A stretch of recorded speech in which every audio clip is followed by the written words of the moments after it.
Am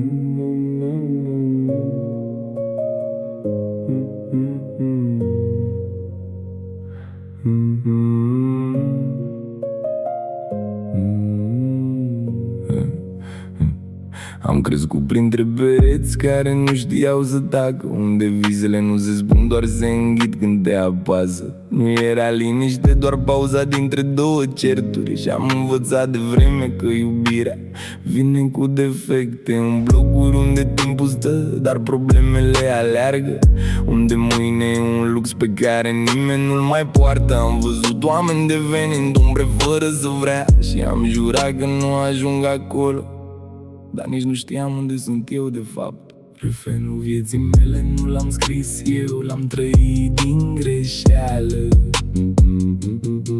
în repetări de decizii proaste, dar cu speranță falsă. Fiecare merge și așa mi-a mai tăiat o direcție, până când buzola din mine n-a mai dat nicio reacție.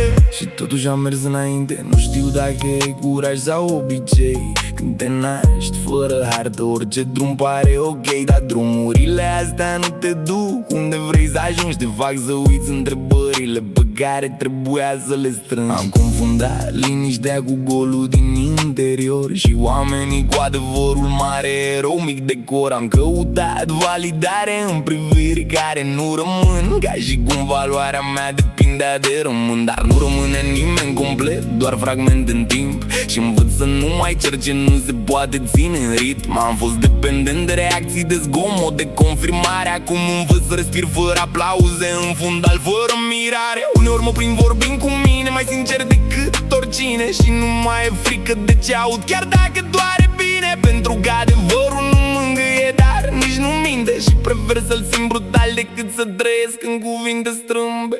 Nu mai fug de mine, chiar dacă uneori nu-mi place ce văd. Am strâns prea multe versiuni ca să mai cred în un singur adevăr.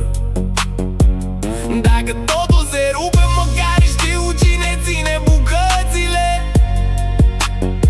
Nu mai caut salvare în oameni care își pierd zilele.